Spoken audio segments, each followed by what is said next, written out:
Bismillah. Assalamualaikum warahmatullahi wabarakatuh. Innal hamdalillah nahmaduhu wa nasta'inuhu wa nastaghfiruh wa na'udzu billahi min shururi anfusina wa min sayyiati a'malina. May yahdihillahu fala mudilla lahu wa may yudlil fala hadiya lahu.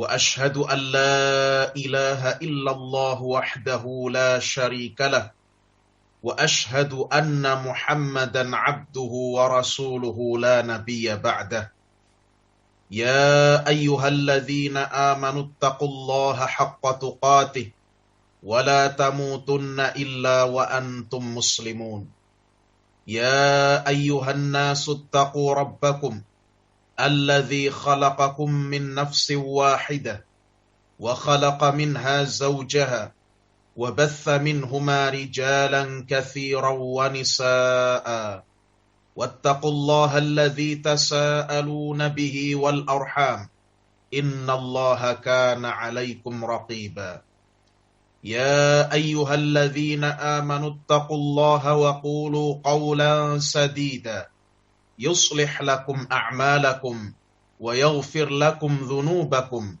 ومن يطع الله ورسوله فقد فاز فوزا عظيما أما بعد فإن أصدق الحديث كتاب الله وخير الهدى هدى محمد صلى الله عليه وعلى آله وسلم وشر الأمور محدثاتها فإن كل محدثة بدعة وكل بدعة ضلالة وكل ضلالة في النار أعاذني الله وإياكم من النار.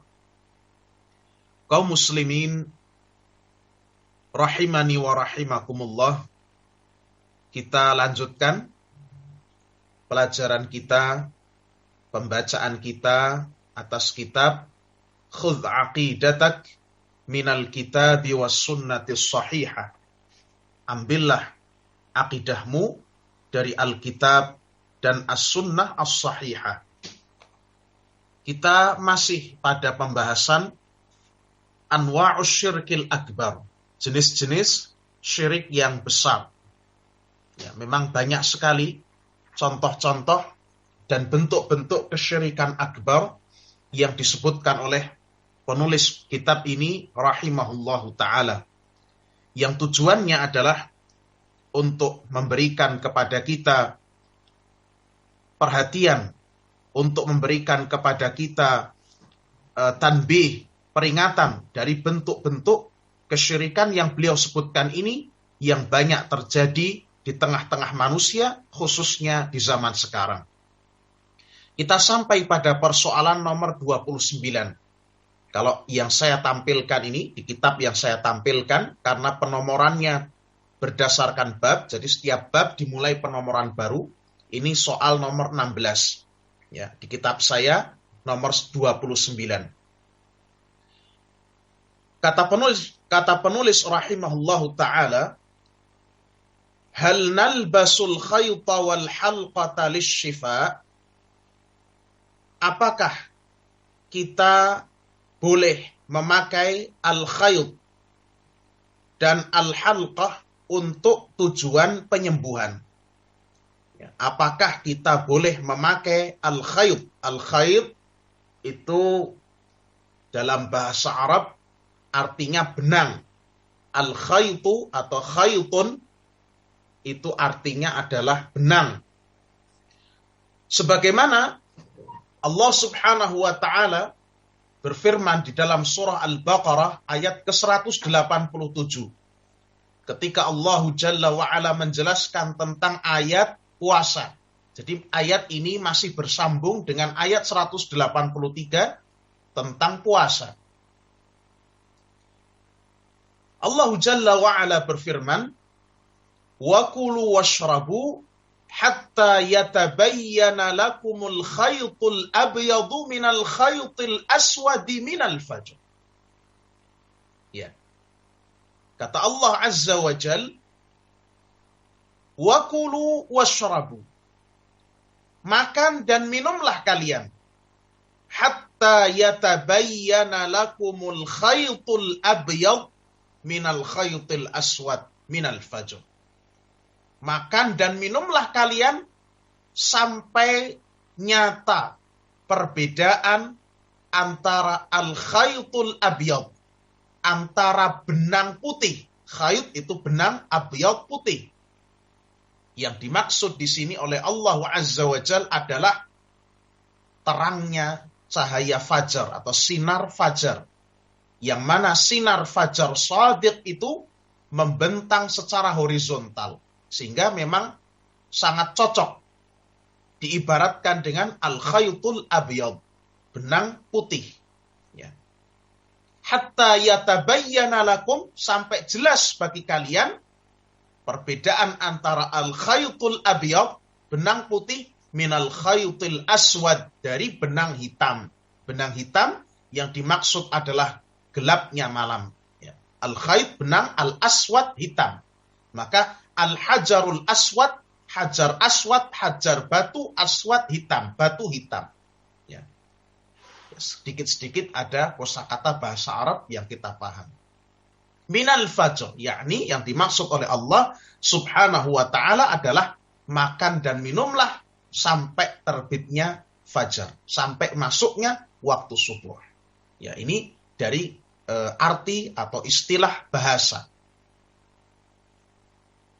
Adapun dari sisi ya istilah yang dimaksud oleh penulis di sini rahimahullahu taala, itu bukan sekedar benang biasa ya.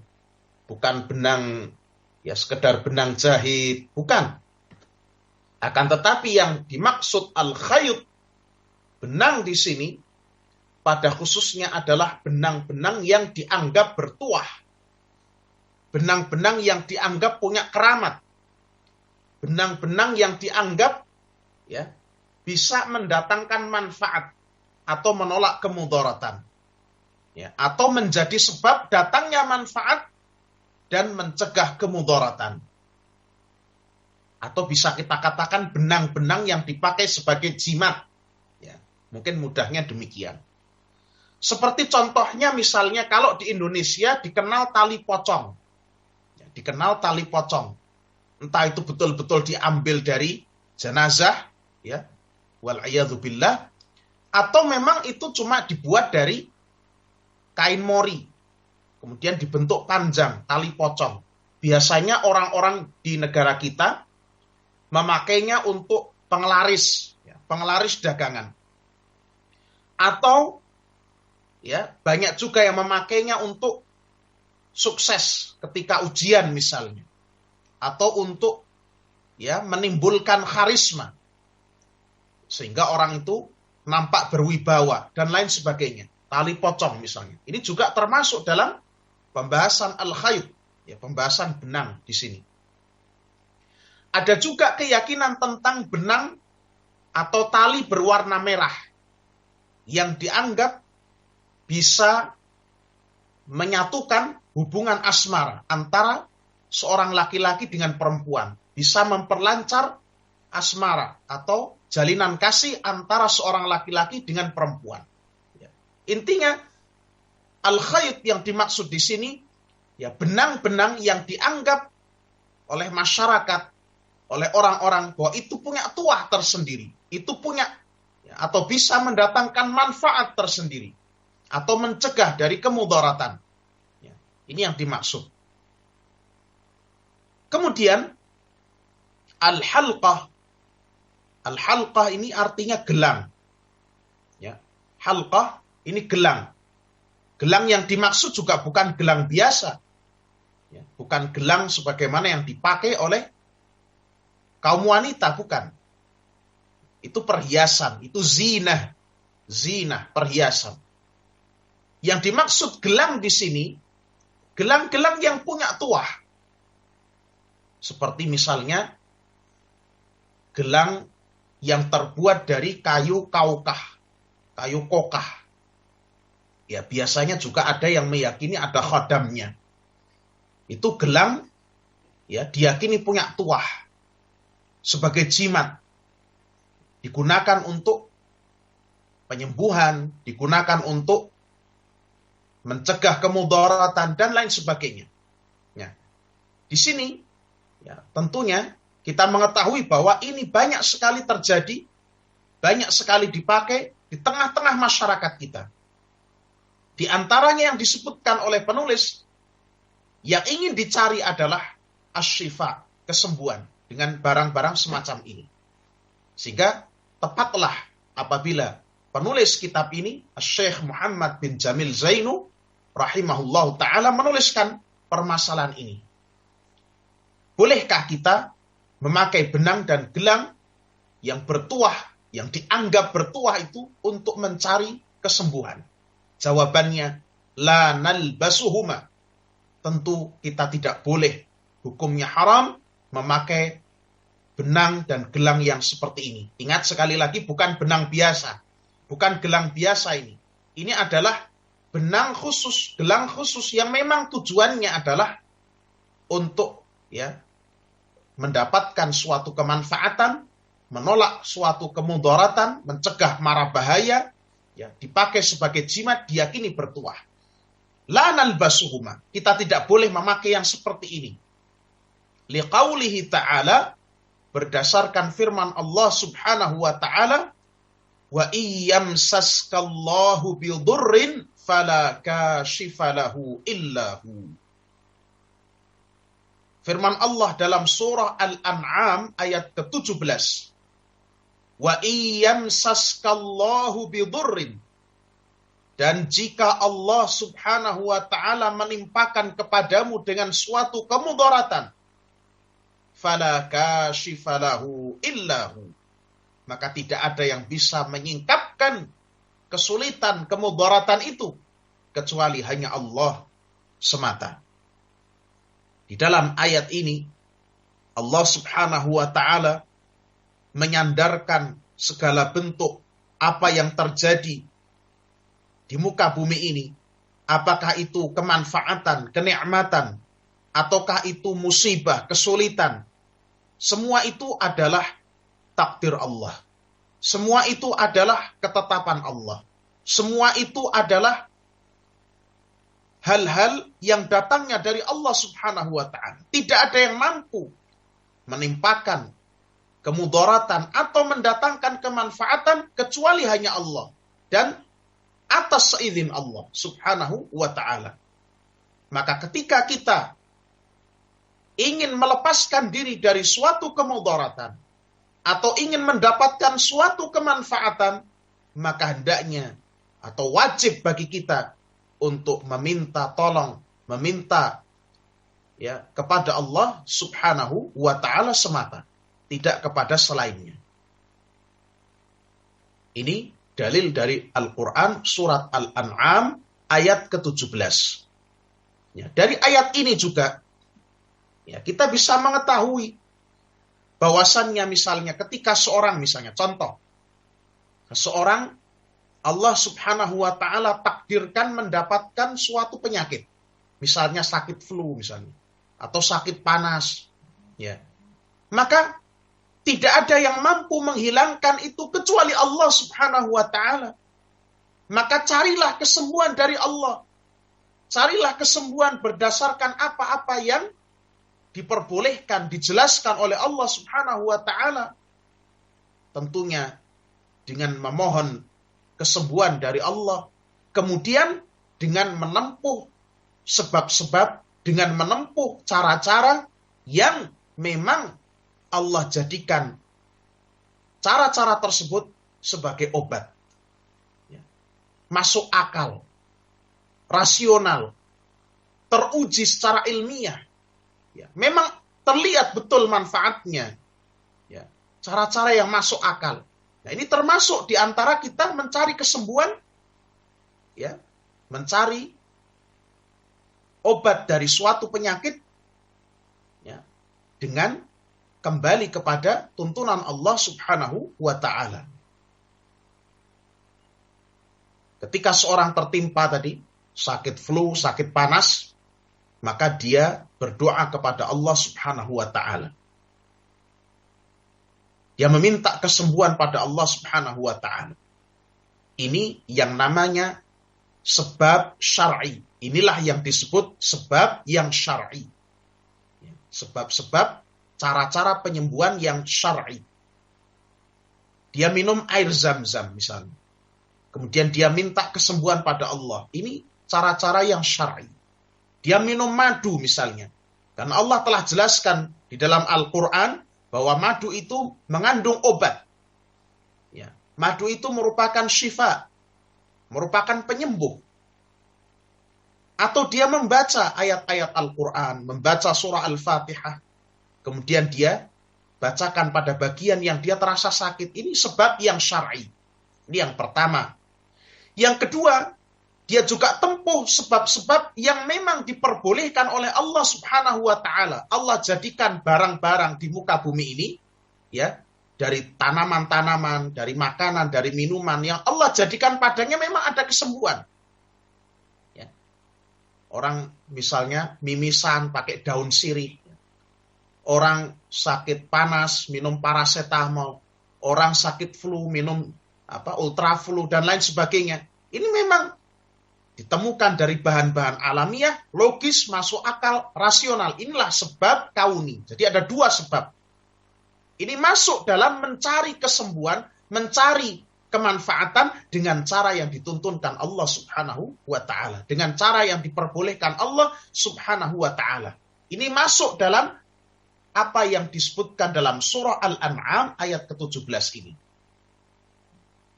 Akan tetapi, apabila seseorang, barakallahu fikum, mencari kesembuhan dengan cara ya menggunakan benang-benang, menggunakan gelang-gelang, ya, datang ke dukun meminta jimat-jimat seperti ini, ya, maka ini termasuk di antara cara-cara yang tidak diizinkan di dalam syariat.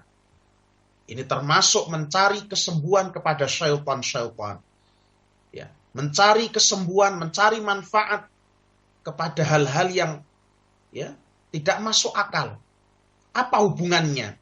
Ya, kadang-kadang orang ya melakukan hal-hal yang tidak ada hubungannya seperti ini. Membawa tali pocong supaya ketika ujian dia lulus. Ketika ujian dia bisa mengerjakan dengan lancar. Apa hubungannya antara tali pocong yang dia bawa dengan kelancaran dia ketika mengerjakan ujian? Padahal tadi kalau kita kembalikan pada cara yang dituntunkan Allah, pertama berdoa.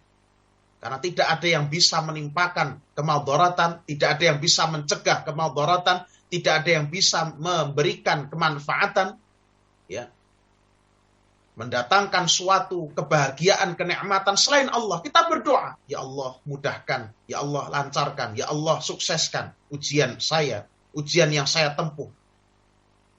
Karuniakan kepadaku kemudahan, karuniakan kepadaku kesuksesan, karuniakan kepadaku nilai yang tinggi. Ya, ini yang pertama. Yang kedua, kita tempuh cara-cara yang diperbolehkan oleh Allah Subhanahu wa Ta'ala. Kita belajar sungguh-sungguh. Kita persiapkan, baik itu dari sisi ilmu kita persiapkan, dari sisi fisik kita persiapkan, dari sisi mental kita persiapkan. Ini cara-cara syar'i. Tapi kalau orang menggunakan cara-cara di luar itu, dia bawa tali pocong untuk kesuksesan ujian, apa hubungannya? Ya, tidak ada hubungannya. Barakallahu fikum. Sehingga ini tadi cara-cara di luar, cara-cara syar'i dan cara-cara kauni tadi. Maka ini yang dimaksud oleh penulis di dalam bab ini, termasuk dalam perbuatan kesyirikan. Kemudian dalil dari hadis Nabi sallallahu alaihi wa ala alihi wasallam, qala sallallahu alaihi wasallam, beliau pernah mengatakan kepada seorang yang memakai jimat.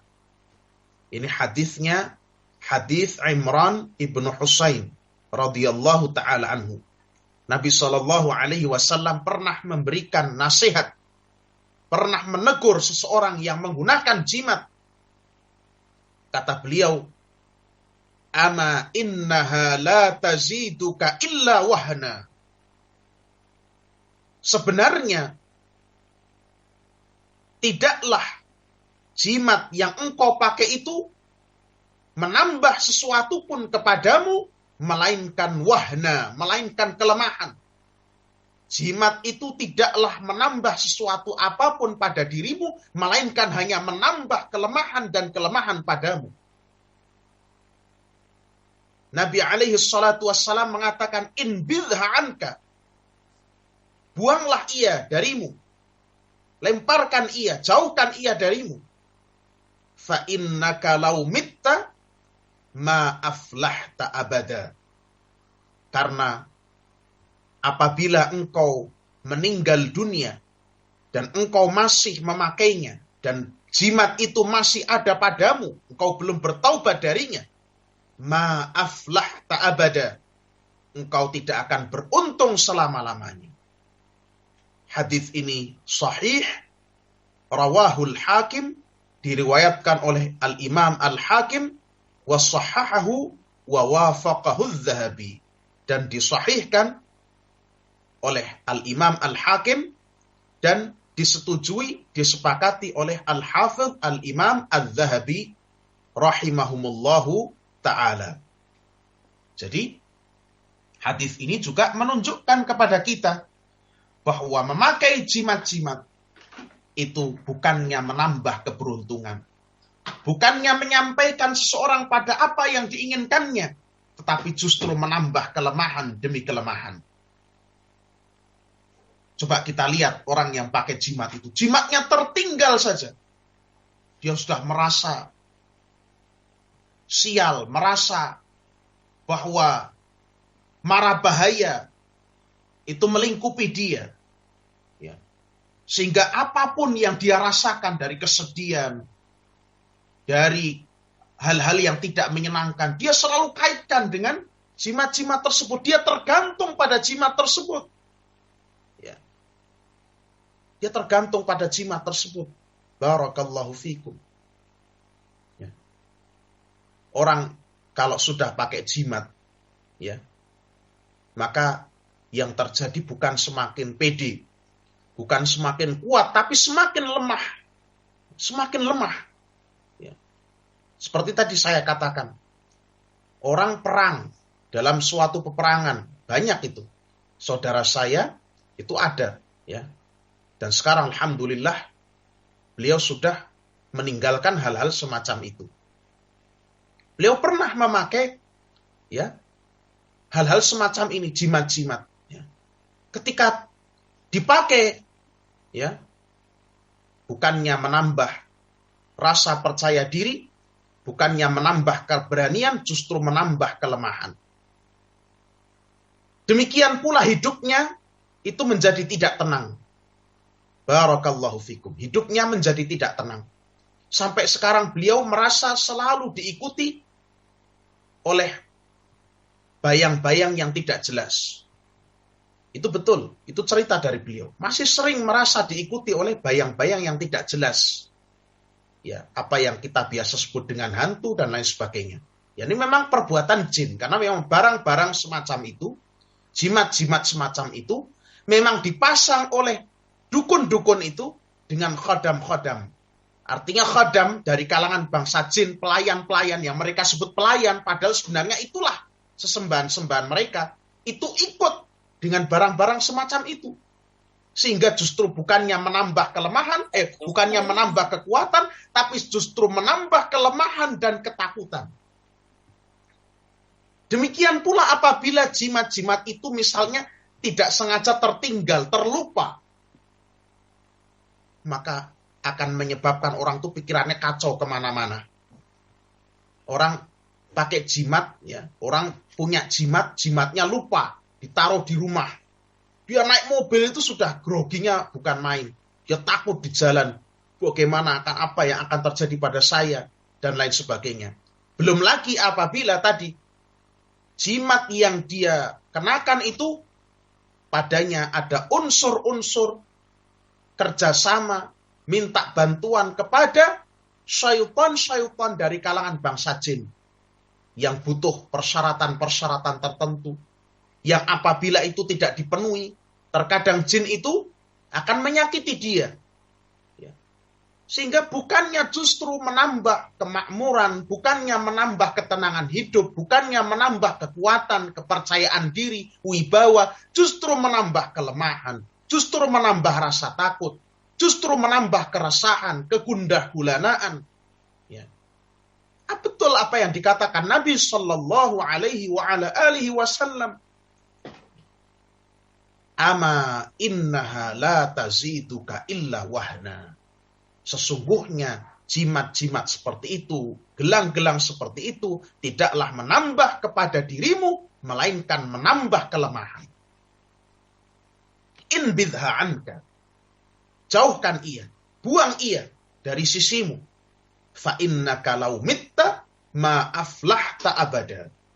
Karena sesungguhnya apabila engkau meninggal dunia, dan jimat itu masih ada pada dirimu, engkau masih memakainya, menggunakannya, engkau belum bertobat darinya, maaflah tak abadan, maka engkau tidak akan beruntung selama-lamanya.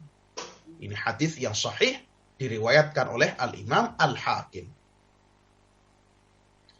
Kemudian masih berhubungan dengan ini di dalam pertanyaan nomor 30. Atau di sini yang saya tampilkan persoalan nomor 17. Hal tu'allaqu al-kharazatu wal wada'atu wa nahwuha.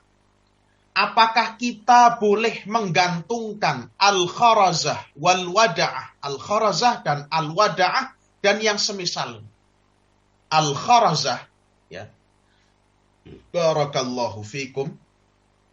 Yang dimaksud dengan al-kharazah itu dijelaskan oleh para ulama bahwa ia itu sejenis manik-manik. Sejenis manik-manik. Atau mungkin kalau dalam kebiasaan kita itu seperti batu-batu kecil, batu-batu kerikil atau batu-batu yang punya tuah, yang dianggap punya tuah seperti batu giok dan lain sebagainya. Ini al-kharazah.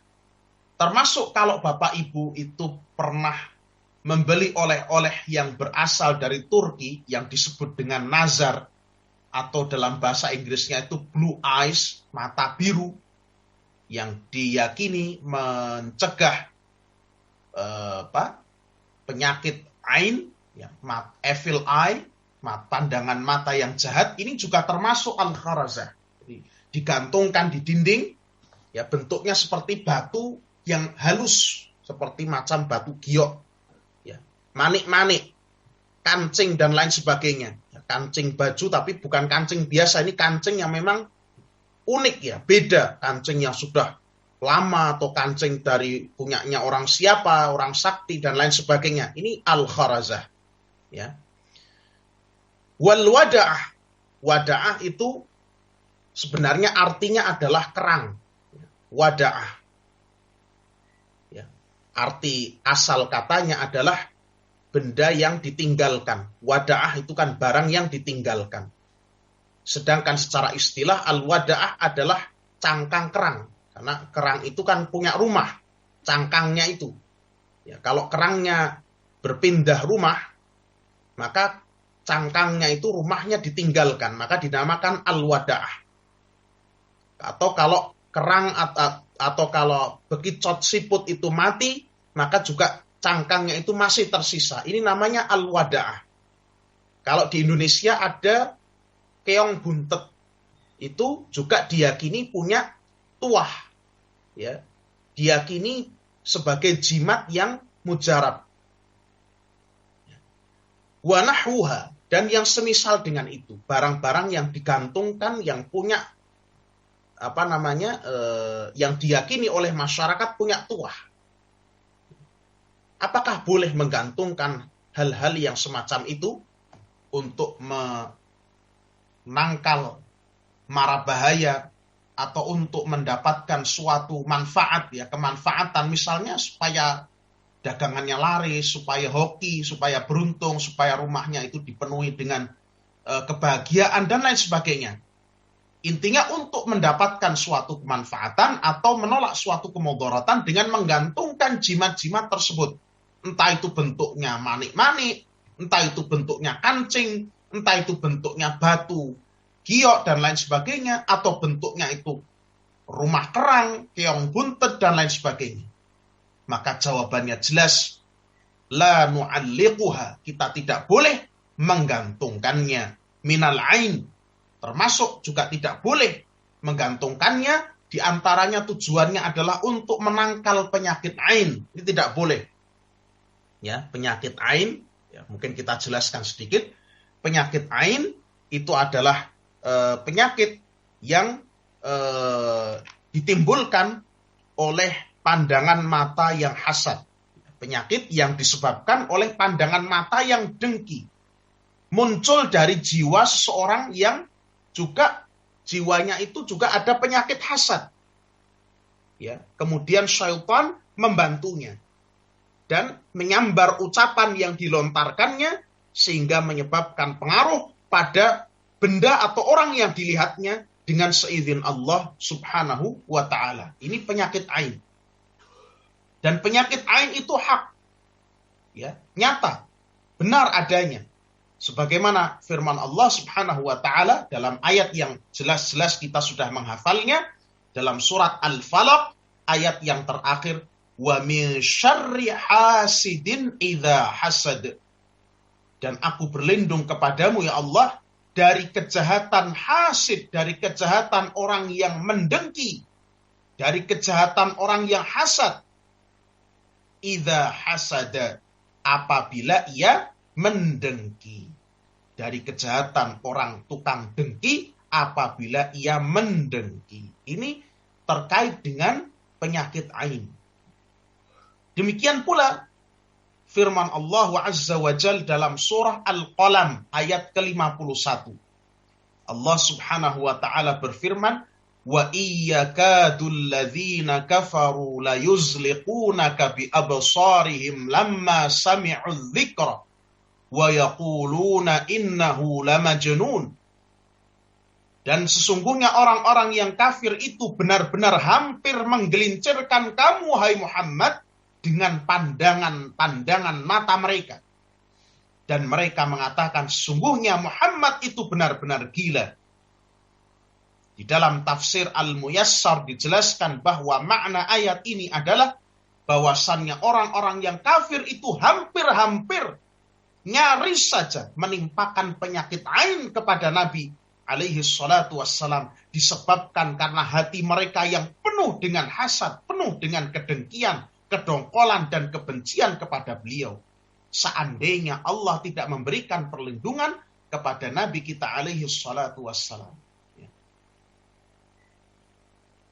Dan Nabi Shallallahu Alaihi Wasallam, Nabiur Rahmah, Nabi yang penuh dengan kasih sayang.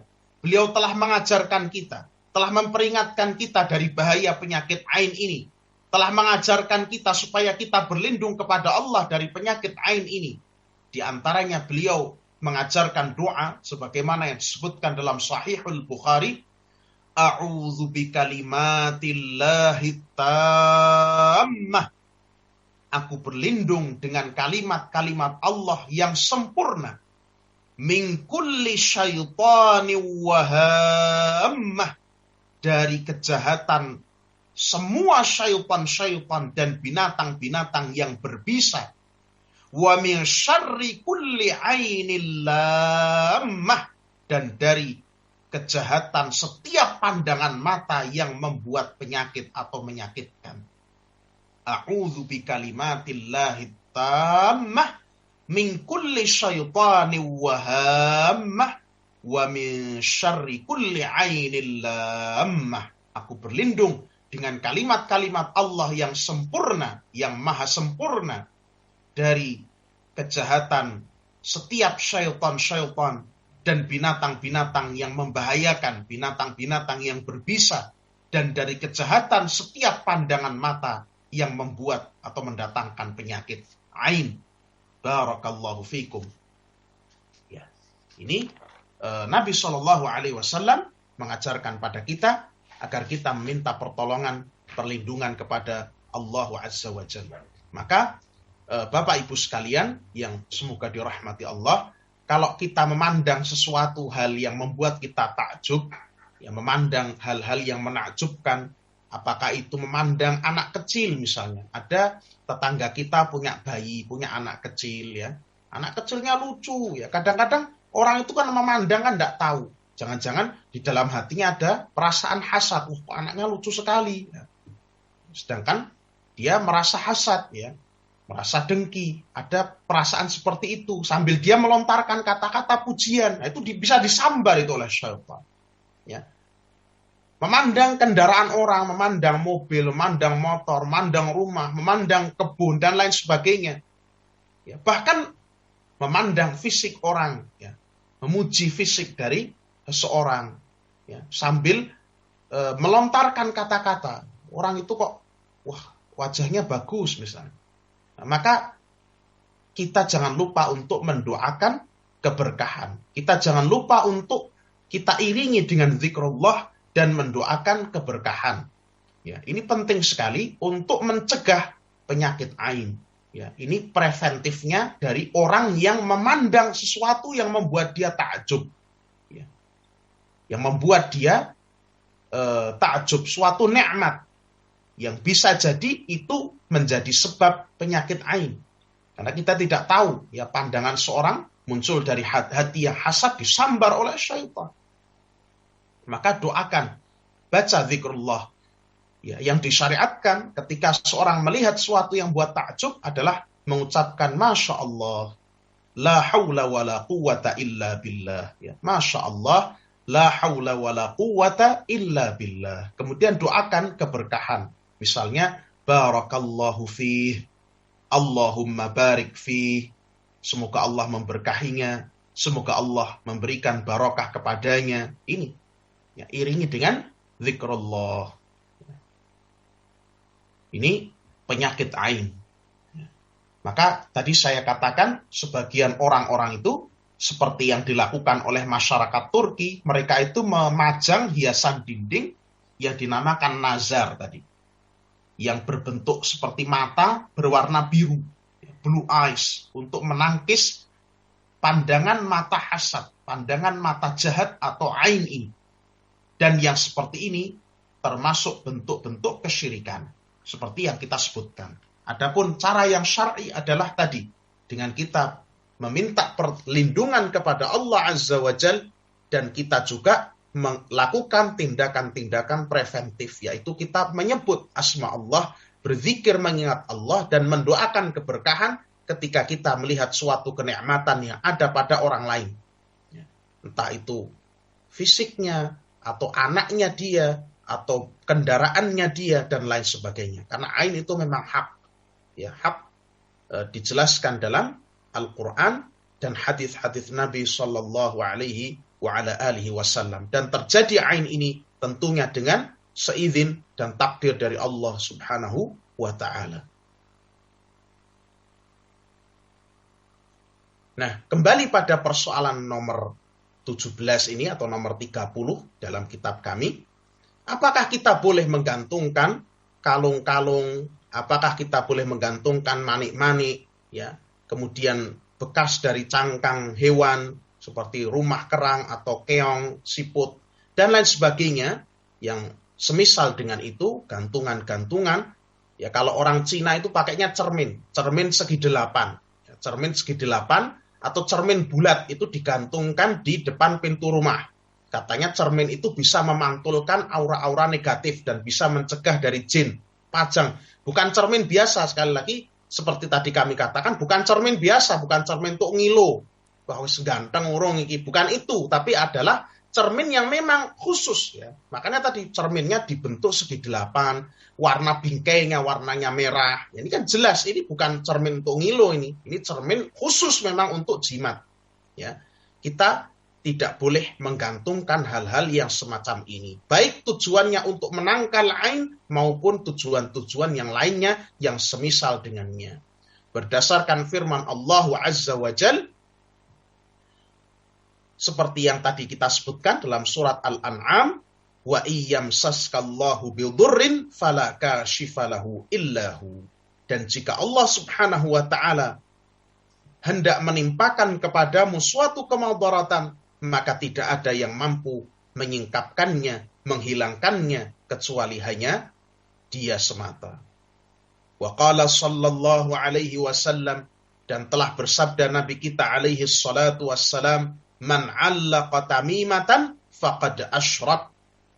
Barang siapa yang menggantungkan jimat, maka dia telah berbuat kesyirikan. Hadis ini sahih, diriwayatkan oleh Al-Imam Ahmad rahimahullah. Dan di sini Bapak Ibu sekalian, jamaah sekalian rahimakumullah, ya, ini ada catatan penting yang ingin kita sampaikan. Mungkin ada yang pernah mendengarkan di dalam kajian-kajian yang lain, dan mungkin juga ada yang belum, jadi perlu kita sampaikan. Bahwa tentang masalah memakai jimat ini, para ulama ada yang menggolongkannya sebagai syirik yang kecil, syirik asghar, syirik yang tidak sampai mengeluarkan seorang dari agama. Dan ada di antara para ulama yang menggolongkannya sebagai syirik akbar atau syirik besar, ya, yang bisa mengeluarkan dari agama, yang mengekalkan pelakunya di dalam neraka ketika pelakunya wafat dan tidak bertaubat darinya. Sebagaimana halnya penulis kitab ini, beliau menggolongkannya dalam bab syirik akbar. Ya. Alhasil, kesimpulannya, ya, saya ingin mengutarakan kesimpulan dari hasil telaah atas penjelasan para ulama menjadi beberapa poin sebagai berikut. Yang pertama, bahwasannya orang yang memakai jimat-jimat tersebut, tali bertuah, ya, gelang bertuah, manik-manik, batu bertuah, keong buntet, dan segala macam lah bentuk-bentuk jimat-jimat, ya, itu jelas-jelas telah berbuat kesyirikan. Ya, berbuat kesyirikan. Tidak sanksi para ulama bahwa itu termasuk perbuatan kesyirikan. Adapun tingkat kesyirikannya bisa berbeda-beda. Bisa termasuk syirik akbar, bisa syirik asghar. Tergantung apa? Tergantung bagaimana niat atau keyakinan dari si pemakai benda-benda tersebut. Jadi yang pertama tergantung keyakinannya dan niatnya dari si pemakai, dari orang yang melakukannya. Yang kedua adalah tergantung dari spesifikasi atau rincian-rincian keadaan dari benda-benda tersebut. Jadi pertama tergantung dari niat dan keyakinan dari orang yang memakai, dan juga tergantung dari spesifikasi dari benda tersebut. Ya. Bagaimana rincian keadaan hal ihwal dari benda-benda jimat yang memang dipakainya tersebut. Kita berikan penjelasan begini. Terkadang, ya, bahkan sering, bukan terkadang, sering ini, jimat-jimat yang digunakan oleh orang-orang di antara masyarakat kita, seperti tali pocong, ya, cincin bertuah, dan lain sebagainya itu, didapatkan oleh mereka dari dukun-dukun dan para tukang sihir. Dan dalam memakainya itu ada unsur-unsur ta'awun, ada unsur-unsur kerjasama dan isti'anah, meminta pertolongan kepada syaitan-syaitan dari kalangan bangsa jin. Dan tidak jarang pula ada persyaratan-persyaratan khusus yang harus dilakukan. Ya. Ketika seorang ingin menjadi tuan dari benda-benda jimat tersebut. Biasanya begitu. Ada istilah tuan, ya, dibeli dengan mahar. Ya, ada ini, beli dengan mahar. Kemudian seolah-olah benda itu dipinangnya. Seolah-olah dia mengikat tali ikatan dengan benda tersebut. Ada persyaratan-persyaratan yang harus dilakukannya. Tiap hari apa harus diberi kemenyan, tiap hari apa harus diberi bunga, harus dicuci dengan ini dan itu. Ini jelas-jelas ada unsur-unsur peribadatan, isti'anah, meminta pertolongan, ta'awun, kerjasama dengan bangsa jin, dengan syaitan-syaitan. Ini ada unsur seperti itu. Maka yang seperti ini jelas-jelas syirik akbar, syirik yang mengeluarkan dari Islam. Ada orang pakai kujang, ya, bawa kujang, ya, kujang atau keris kecil, ada keris kecil sekali, itu ujungnya tidak lancip begitu, ujungnya bentuknya semar. Ya, itulah pusaka semar mesem. Ya. Yang seperti itu diyakini ada khodamnya, ada syarat-syarat tertentu untuk kita itu mendapatkan ya kemanfaatan darinya. Supaya jin yang menyertai pusaka tersebut bisa membantu kita. Ada syaratnya. Itu termasuk peribadatan kepada syaitan. Dan hal ini tidak ragu lagi, ini masuk dalam kategori syirik akbar, syirik besar. Namun, kita juga menjumpai yang tingkatannya di bawah itu. Tingkatannya tidak sampai syirik akbar, tingkatannya di bawah itu. Contohnya misalnya, tadi kita sebutkan ada keyakinan tentang benang merah. Keyakinan tentang benang merah. Bahwa kalau misalnya sepasang kekasih itu, misalnya contoh ya, ada sepasang kekasih, laki-laki perempuan, mengikatkan ya foto mereka di dalam sebuah kantong lalu diikat dengan benang merah, maka cinta mereka akan langgeng. Maka di sini memang ada bentuk-bentuk ya menjadikan suatu yang sebenarnya itu bukan merupakan sebab syar'i, bukan pula sebab kauni, ya, bukan merupakan cara-cara yang dibolehkan oleh Allah, ya, sebagai ya hal-hal yang mereka yakini bisa mendatangkan kemanfaatan atau menolak kemudaratan, menjadikan itu sebagai jimat tadi. Tapi ini tidak sampai pada tingkatan peribadatan pada jin-jin, pada syaitan-syaitan, tidak ada unsur-unsur itu. Kalau di beberapa tempat itu ada namanya nama, biasanya kalung, nama laki-laki dan nama perempuan, kemudian digembok di suatu tempat misalnya, digembok di jembatan atau digembok di mana, ya. Dia tidak ada unsur-unsur beribadah kepada jin, dia tidak ada unsur-unsur meminta pertolongan kepada syaitan, ya, kepada penunggu dari jembatan tersebut. Enggak, dia cuma meyakini saja bahwa hal semacam itu dia yakini itu bisa melanggengkan hubungannya. Ya, bisa mengikatkan hubungan antara kedua pasangan tersebut dengan ikatan yang kuat sehingga langgeng. Nah, ini adalah jimat-jimat yang tergolong syirik asghar, syirik yang kecil. Ya, tidak sampai mengeluarkan pelakunya dari Islam. Ya. Ini dari sisi rincian spesifikasi benda-benda jimat yang dikenakan. Ini dari tinjauan spesifikasi rincian keadaan benda-benda jimat yang digunakan. Mudah-mudahan ini bisa dipahami. Terkadang juga tergantung pada niat pelakunya. Tergantung pada niat pelakunya. Misalnya tadi contoh benang merah, ya. Kan ada orang yang memakai benang merah tadi, ya, meyakini bahwa benang merah itu memang bisa mendatangkan manfaat secara sendirinya. Jadi benang merahnya itulah yang bisa mendatangkan manfaat, yang bisa melanggengkan itu ya benang merahnya itu, bukan Allah.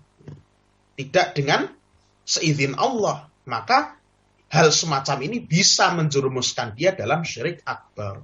Artinya benang merah itulah, ya, dialah yang memberikan kemanfaatan, dialah yang menolak kemudaratan, ya, yang memberikan kelanggengan itu ya benang merah itu. Maka yang seperti ini bisa tergolong syirik akbar. Sementara tadi ada orang yang berkeyakinan benang merah itu cuma sebab saja. Benang merah itu cuma menjadi sebab saja. Oh, dengan ini seakan-akan seperti harapan gitu. Seperti harapan kalau diikat dengan benang merah, maka Allah Subhanahu wa taala itu akan melanggengkan hubungannya atau digembok. Sehingga kalau gemboknya putus, maka Allah pun akan memutusnya. Yang semacam ini syirik asghar. Ya. Kalau dia masih meyakini bahwa Allah lah yang menjadikan semua itu terjadi. Tapi kalau dia meyakini bahwa benda itu sendirilah yang mendatangkan kemanfaatan dan menolak kemudaratan, maka itu terjerumus dalam kesyirikan yang besar. Sehingga poin yang kedua yang ingin kita sampaikan, bahwa ternyata memang perbedaan penggunaan jimat ini antara ini syirik akbar, syirik asghar itu tipis sekali bedanya. Perbedaannya itu sangat tipis. Terlebih-lebih, Bapak Ibu sekalian, rahimani wa rahimakumullah, semoga Allah menyayangi merahmati kita sekalian. Dalil-dalil yang datang mengenai larangan penggunaan jimat itu menunjukkan bahwa hukum asal penggunaan jimat adalah syirik besar. Sebagaimana dalam hadis Imran ibnu Husain yang tadi disebutkan penulis tentang teguran Rasulullah Sallallahu Alaihi Wasallam kepada orang yang menggunakan jimat. Innaka lau mitta wa hiya 'alaika ma aflahta abadan. Sesungguhnya engkau, jikalau engkau meninggal sementara jimat itu masih berada padamu, sementara engkau masih pakai jimat itu, engkau belum bertobat darinya, maka engkau tidak akan beruntung selama-lamanya. Ini menunjukkan bahwa itu syirik akbar. Maka Asy-Syaikh Al-Allamah Abdul Aziz bin Sulaiman Al-Qara'awi rahimahullahu ta'ala dalam kitab beliau Al-Jadid fi Syarhi Kitab Tauhid pernah mengatakan tentang hadis tadi. Alladzi yufhamu min hadits Imran bin Husain radhiyallahu ta'ala anhu annahu ay lubsul halqati wa nahwiha li daf'i ad-darari aw li jalbi an-naf'i syirkun akbar li'annahu ruttiba alaihi adamul falahil mu'abbad. Yang kita pahami dari hadis Imran bin Husain tadi, hadis bahwa kalau kamu meninggal dunia, jimat itu masih ada di tanganmu, jimat itu masih engkau pakai, maka engkau tidak akan beruntung selama-lamanya. Ya. Itu menunjukkan bahwa memakai jimat itu adalah merupakan perbuatan syirik akbar. Li'annahu ruttiba alaih, karena perbuatan tersebut ya berkonsekuensi adamul falahil mu'abbad. Berkonsekuensi pada kecelakaan, ketidakberuntungan selama-lamanya. Ini berarti menunjukkan hukum asalnya syirik akbar. Sehingga hati-hati, jangan kita main-main dengan perbuatan ini, menerjangnya, karena beralasan bahwa itu hanya syirik kecil kok. Ya, karena memang bedanya antara mana yang syirik akbar, mana yang syirik asghar itu tipis sekali, terlebih-lebih di kalangan orang-orang awam. Ya, sangat tipis sekali bedanya itu. Yang ketiga, Bapak Ibu sekalian, bahwa kaidah yang tetap di antara para ulama, para imam-imam kaum muslimin, bahwasannya yang namanya dosa itu akan menyeret pada perbuatan dosa lainnya. Inna dzamba yajurru ila dzambi. Sesungguhnya suatu dosa itu akan menyeret seseorang kepada perbuatan dosa yang lainnya. Sehingga ketika seorang berani ya bermain-main, menerjang, jatuh dalam dunia perjimatan seperti ini, walaupun taruhlah yang awal-awal dia pakai itu yang termasuk kategori syirik yang kecil, tapi itu tidak akan aman. Hal-hal semacam itu sangat gampang menyeret dia kepada mara bahaya yang lebih besar lagi, yakni syirik yang besar, syirik akbar. Ya, Allah Subhanahu wa taala pernah berfirman di dalam Al-Qur'anul Karim, "Falyahdharil ladzina yukhalifuna an amrihi an tusibahum fitnah aw yusibahum adzabun alim." Ini di surat An-Nur ayat 63. Maka hendaklah orang-orang yang menyelisihi perintah Rasul itu berhati-hati, takut bahwa mereka akan ditimpa fitnah atau ditimpa azab yang pedih. Fitnah di sini, fitnah yang ancamkan oleh Allah akan ditimpakan pada orang-orang yang menyelisih perintah Rasul. Fitnah di sini maksudnya adalah ya kesyirikan, bid'ah, kecenderungan kepada hal-hal yang dimurkai oleh Allah. Kadang-kadang ya kita jumpai ada orang-orang gitu yang mereka itu ya karena mereka itu suka menyelisih perintah Rasulullah Sallallahu Alaihi Wasallam, suka menerjang larangan-larangan Allah, mereka tertimpa fitnah dalam hati mereka, kalbu mereka terfitnah. Ini merupakan bentuk azab yang ditimpakan kepada mereka. Contoh, ya orang yang ya pelaku-pelaku kesyirikan itu, mereka itu kalau cuma berdoa kepada Allah, minta kekayaan kepada Allah, itu tidak mantap rasanya. Padahal Kita telah tahu kurang kaya apa Allah. Allah adalah zat yang maha kaya. Allah tidak butuh pada siapapun. Dialah yang memberikan rezeki kepada seluruh makhluk. Kita ini adalah hamba-hamba Allah. Kita ini fakir, Allah lah yang kaya.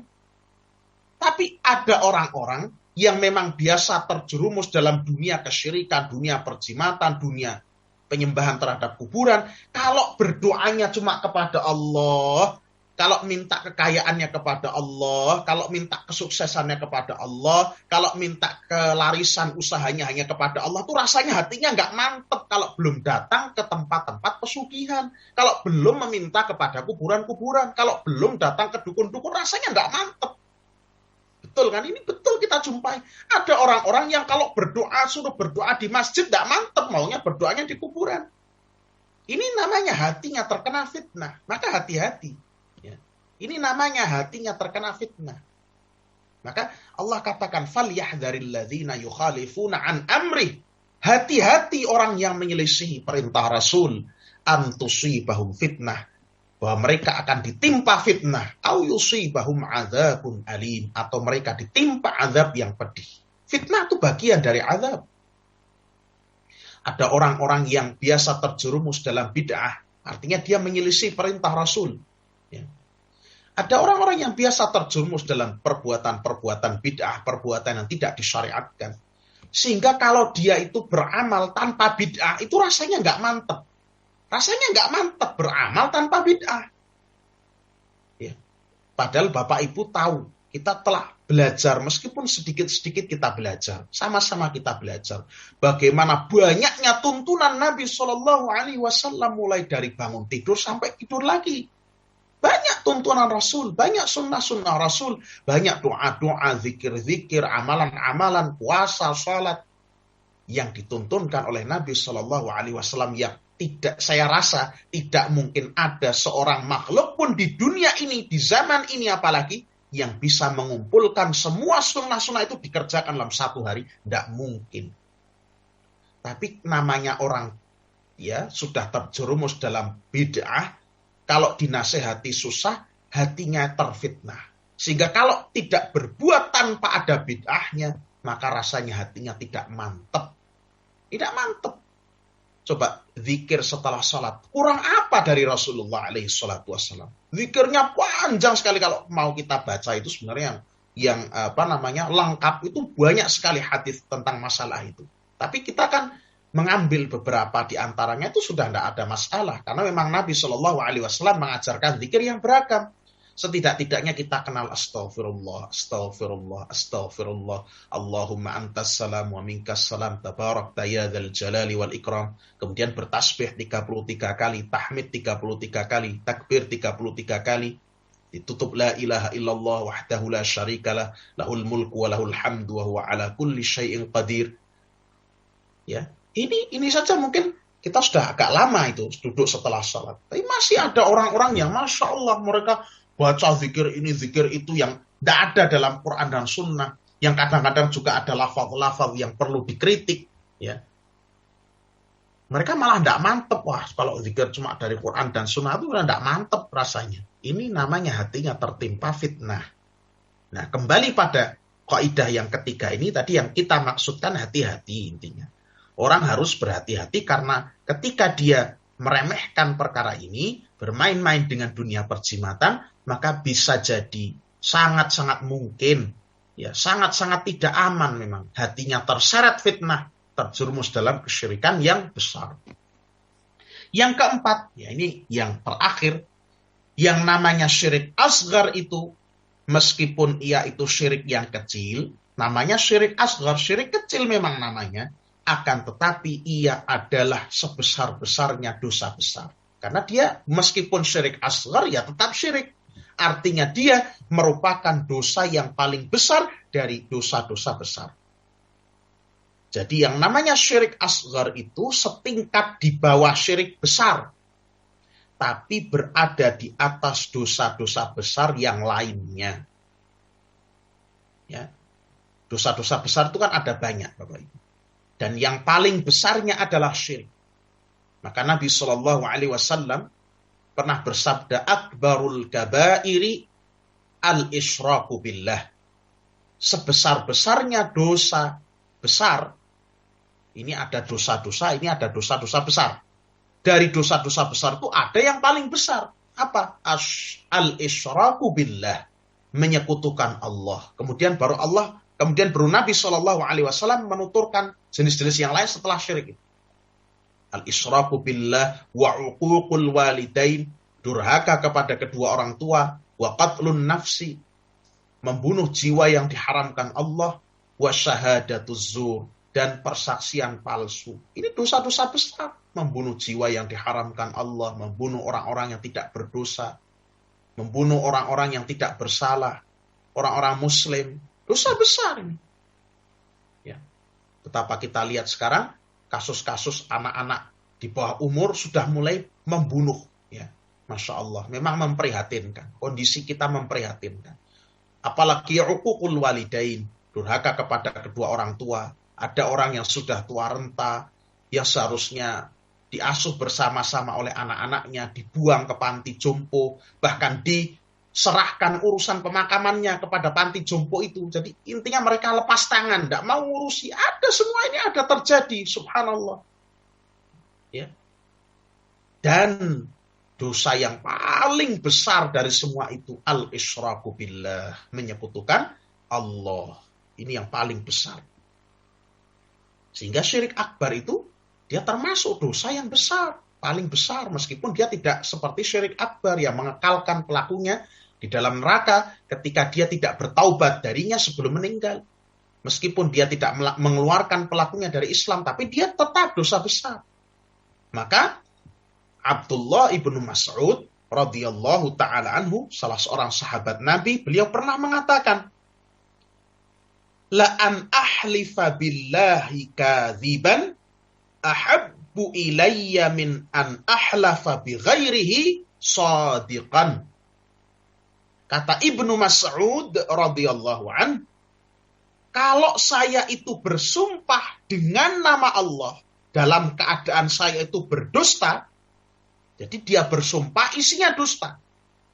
Saya bersumpah saya nggak nyontek demi Allah. Padahal nyontek sebenarnya. Ahabbu ilayya itu lebih saya sukai. Bayangkan. Min an ahlafa bi ghairihi shadiqan. Dibandingkan saya bersumpah jujur, tapi dengan menyebut nama selain Allah. Sehingga memang dosa syirik itu lebih besar dari dosa besar. Dosa-dosa besar lainnya. Ya, bayangkan ada orang nyontek. Terus dia bilang sama guru, demi Allah, nyebutnya nama Allah. Demi Allah, saya tidak nyontek, Pak. Misalnya begitu. Ini lebih ringan daripada orang jujur. Orang jujur. Pak, saya tidak nyontek, Pak. Demi, apa misalnya? Yang lain. Demi, yang lain lah. Selain Allah. Bahkan misalnya demi Rasulullah. Ya. Demi Ka'bah. Ini kan makhluk. Ya. Demi bokap nyokap. Demi yang lain-lain. Selain dari itu. Ya. Dari selain Allah. Termasuk ada sumpah demi apapun. Masya Allah. Ya. Demi Allah, demi Rasulullah. Demi apapun. Demi apapun juga ya. Ini bersumpah dengan nama selain Allah. Itu lebih berat dibandingkan seorang bersumpah dengan nama Allah dusta. Karena kalau seorang bersumpah dengan nama Allah dusta, itu dosa besar, tapi tidak syirik. Tapi kalau orang bersumpah dengan nama selain Allah, meskipun dia jujur, maka dia terjerumus dalam syirik kecil. Syirik kecil. Ya. Ya, sehingga dari sini kita mengerti bahaya syirik kecil. Jadi jangan disepelekan. Jangan, jimatkan syirik kecil. Padahal tadi kita telah terangkan juga ada itu yang masuk jenis syirik besar dan bedanya memang tipis. Tapi taruhlah kalau itu syirik kecil lah misalnya. Dia ngeyel, itu syirik kecil kok. Oke. Apa kamu bisa meremehkan itu padahal itu adalah termasuk di antara sebesar-besarnya dosa di sisi Allah Subhanahu wa ta'ala. Ya. Sehingga jangan disepelekan. Barakallahu fiikum. Ini sudah jam 7, artinya kita sudah 1 jam sudah cukup lama. Tidak apa-apa kita belajar sedikit demi sedikit. Mudah-mudahan apa yang kita pelajari ini bermanfaat baik kita fid dunya wal akhirah.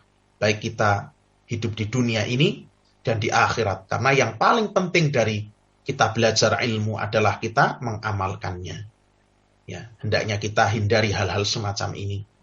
Ya, termasuk dahulu ya ketika ada wabah, ada yang bilang gantungkan ini dan itu di pintu rumah dan lain sebagainya. Ini semua termasuk jimat-jimat. Ya, kita tidak perlu yang seperti ini. Ingat ya, pesan saya, ingat bahwa kita itu kuat, kita itu merdeka, kita itu menjadi orang yang di atas, menjadi orang yang punya kekuatan, punya kemenangan. Itu adalah ketika kita bersandar kepada Allah semata. Ya. Balil izzatu lillah. Bahkan kemenangan, kemuliaan itu ada di sisi Allah. Qul lillahil izzatu jami'a. Ya. Kata Allah dalam Quran, man kana yuridul izzata falillahil izzatu jami'a. Coba ini. Ayat Al-Quran. Man kana yuridul izzata. Barang siapa yang menginginkan izzah, kemuliaan, kemenangan, ya, kekuatan, kepercayaan diri, dan lain sebagainya. Falillahil izzatu jami'a.